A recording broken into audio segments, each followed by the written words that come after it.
Listen, today's my son's official birthday, so what better day to tell our birth story? Is it my birth story or his? I really don't know. A team effort? I guess anyways. So one day I'm in the car with my baby's daddy, right? And he got three of our temporary residents in the back. And by temporary residents, okay, I mean he was always inviting people to stay in the house. Like it was a free-for-all, except he was very overly jealous and ridiculous, irrational, so I wasn't allowed to ever look at these dudes. And they all went by their street names. It'd be like fucking 8 in the morning, I'd have to wake up looking at my feet like, hey Roscoe G, you want an omelet? Ridiculous. Anyways, we're in the car, right? And all of a sudden I can tell I gotta take a huge duke. Like if he doesn't get me home, this is gonna be a bad scene. And you gotta understand here, this is what I looked like back then, so I mean I'm pretty smoking. And I was way hotter than my baby's daddy, I mean no offense. Not that looks are everything. But I mean at the time I was a prize in that situation. So if I was about to have explosive diarrhea in his vehicle, in front of all his homeboys, this ain't gonna only reflect badly on me, baby. This is gonna reflect badly on you, so why don't you get my ass home? So he takes me back to the trailer, right, okay? And only his uncle and, his father were there. But I didn't give a shit, I had to go. I'm in there ripping ass so loud, it sounded like Donald Duck trying to hold in a laugh. I remember I walk out and his uncle's just like, you don't feel good? At this point, I don't fucking care. I knew that this was a sign that I was in labor, okay?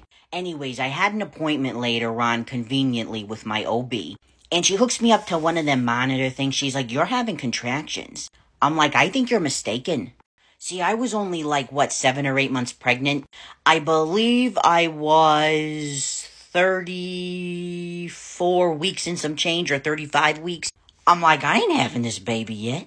Not only that, but I couldn't feel nothing. I didn't feel anything going on in there. I felt more pressure than that in my stomach, with daily farts. But she's like, okay, you're not in active labor, just keep an eye on him, see what happens. I'm like, yeah. I'm thinking she is just mistaken, okay? Yeah, she's a doctor, okay. But when people have contractions, I mean, you hear about them doubled over and shit. I mean, I didn't feel nothing. So I go home, right? I go to the bathroom, and something comes out of me. Listen, okay, when I got pregnant, I didn't take no classes or nothing, but I joined, every mom group. So I was in a lot of those mom groups that, overshare without warning. You'll be, eating your avocado toast and see a mucus plug. So that's how I knew what that was. But still, I don't know. I don't know if I was in denial, but I'm like, huh?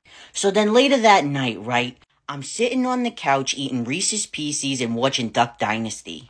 I was literally 7 months pregnant here, but you can't tell. But I loved Duck Dynasty back in the day. That was my shit before I found out it was probably all a fraud. And the whole, we hate gay people thing. But anyways, all of a sudden, I, pissed myself? I don't know. I figured that's what it was. Not once did I ever have a thought oh, my water just broke. See? Maybe that's why I should have taken them birthing classes. Still, didn't call a doctor, nothing. Still. Later on, I'm doing a workout video, right? It's pregnancy workout cardio, 15 to 30 minutes. And I'm doing everything. Okay, I'm doing it. And all of a sudden, I felt a little something. A little something in my stomach. I thought, maybe I should, really be intuitive and pay attention and measure these. I forget how far along they were between each other, but I believe that it was 2 minutes or something. So I call the doctor. I'm like, hey, I think I'm in active labor. I'm having contractions, I think, every 2 minutes. I don't know what to do. She's like, you're not in active labor. You wouldn't be able to talk to me like this right now. I'm like, okay, great. So I hang up the phone and I just continue. Let's go, okay? And then I feel it again, so I start measuring a minute apart. A minute. I call again. I'm like, hey, they're a minute apart now. I think I should probably get checked out. And you know what she says to me? You can go to labor and delivery, but they're just going to send you home. I'm like, I'll take that chance, thanks. So I walk in and I say, I think I'm having a baby. Oh my God, deja vu, my kid. But anyways, I'm like, I am having a baby. And they looked at me because I'm walking in fine, just waltzing in like nothing's wrong, you know what I mean? So they didn't believe me the entire time. They didn't listen to me. They didn't believe me that I was in labor. And because of that, I was leaking amniotic fluid for like an extended period of time because they didn't believe me that I was in labor. And remember when I was on the couch? My water broke, but it only partially broke. So they let it break for like an insane amount of time. They're about to discharge me and they're like, we're just waiting on your, like, what is it, an amnio strip test or something like that. I don't know, to find out if it's like amniotic fluid. I don't know. But they're like, but of course it'll probably be fine. So you can start packing up your stuff. They come back admitted I was having that baby. Honestly, it didn't get bad pain-wise until probably like 8 to 10 centimeters dilated. I had to have 2 epidurals though. That's probably why I didn't feel anything. Is that even legal? Anyway, since I never went to birthing or parenting classes, I just always figured that, pushing was going to be the worst part. I mean, you always see people on TV like, with like sweat dripping everywhere. I'm like, oh my god. My baby's daddy is going to know that I'm a human being who perspires. What?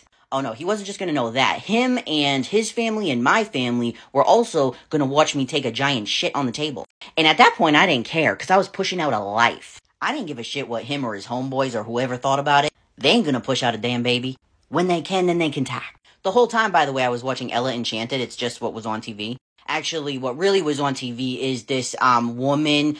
She was like bitching. It was like a news lady bitching about like obesity and blah, blah, blah. And I was zooted on Dilaudid, and I was going on a rant, I guess, about how like if she just ate a really good cheeseburger, like she wouldn't complain anymore. So my mom put it on Ella Enchanted, I think. But yeah, I had my baby, and as you can see, I'm kind of like crying here. I kept crying and crying, and my son's father, he was like, why are you crying? He was like concerned. He's like, is it just because it's such a beautiful moment and you're just overwhelmed? And I'm like, no, I'm so glad that he's not ugly. He's like a model baby. I was really nervous about that. And you can say what you want, because if I had an ugly baby, conventionally unattractive, I still would have loved the shit out of him. But I'm just being real with you. I was nervous. Just look at my head circumference. There was a chance. I will tell you this, though. Okay? My kid, he always rags on me because I'm an egghead. He always calls me an egghead. You're such an egghead. Your head is huge. You're an egghead. Calls me an avocado head. Listen, my dude is so handsome and all, but look at that head. He had to be in a helmet for 23 hours a day because his head was so flat.